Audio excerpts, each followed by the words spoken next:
My name is Morgan Putnam and I am a realtor in Omaha, Nebraska, and I want to talk first and foremost about property taxes because there has been a little bit of change in Nebraska, and then we'll talk about the market.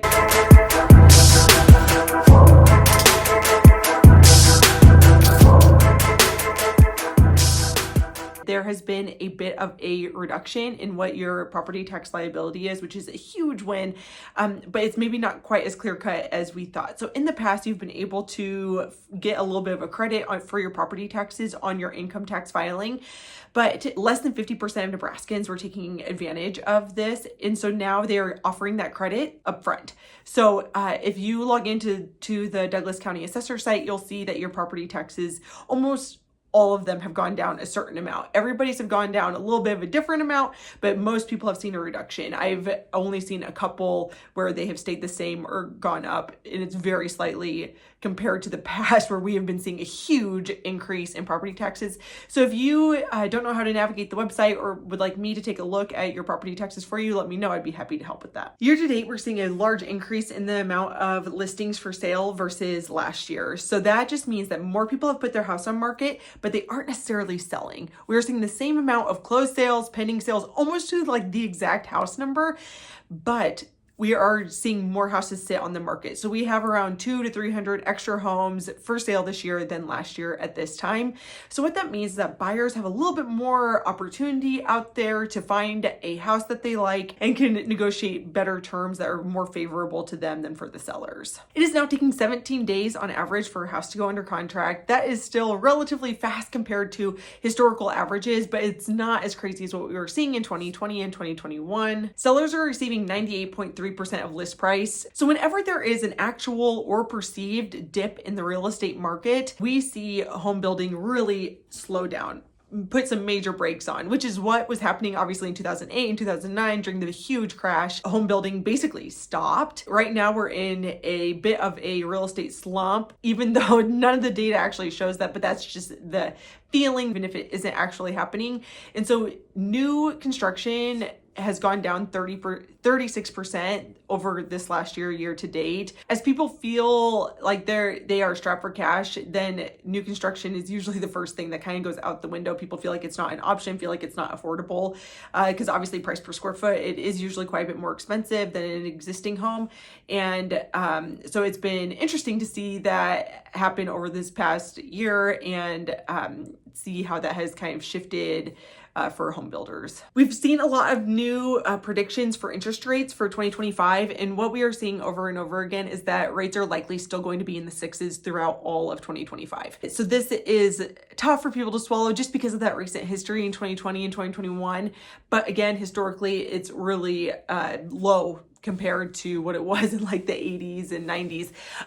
But that doesn't necessarily make it any easier for people. And it feels like affordability has really just been tough for folks between home prices not going down at all and really going up still. We saw 5% appreciation year over year. And then with interest rates remaining higher, it just makes it harder for people to get into a home, especially that first time home buyer where they don't necessarily have any equity to roll into their next house. So if you are thinking about selling your house, this is kind of what you want to expect.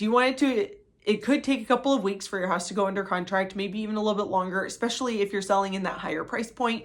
You want to make sure you're doing all of the work that you possibly can upfront to make the house as ready to go on market as humanly possible.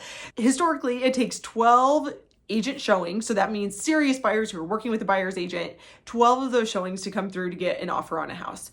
Sometimes, obviously, that is the average. Sometimes it can take way less. Sometimes it can take way more. But you want try to get as many people into the house as possible to reach that 12 mark to hopefully get an offer. In order to get the people in the door, you need to have awesome photos, video, a social media presence. I was doing a continuing ed course this past week, and they were saying that 97% of home buyers start their search online. So obviously you need to have a strong online presence if you are going to sell your house. If you're a buyer in this market, it is right to expect to have a little bit more power than what you had back in the COVID unicorn years, but not necessarily as much as you might think.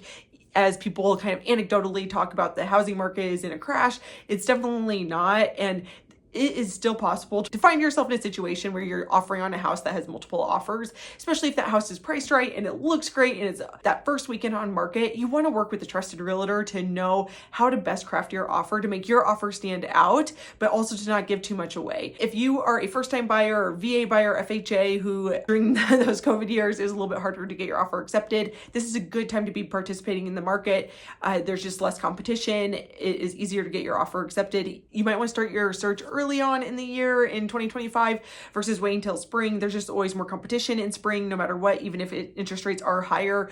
People like to wait until the weather is better, and there will always be more competition in the spring and early summer than there is like in January, February. So it's just something to think about if you want to try to beat the rush. That is kind of what I would expect if I were a buyer in this market. As far as upcoming developments in Omaha, there are so many different apartments going up. New Style Development, which is a development company here in Omaha, announced that they are taking that original First National Bank tower that's downtown, and they're going to turn that into apartment buildings. And at UNMC, there are apartments being constructed for residents right next to campus. So there's just a lot of construction happening around the metro. I'm sure you've noticed. And to accommodate the new streetcar that's going to be going in over the next couple of years, the bridges that are over Interstate 480 at Harney and Farnham, those are being replaced. And the only other exciting news things that I have to announce is that Amazon is starting to do same-day fulfillment for folks in the Omaha metro. So if you have questions about anything that's going on in Omaha or about your home or about buying or selling at all, don't hesitate to reach out. I'd love to help.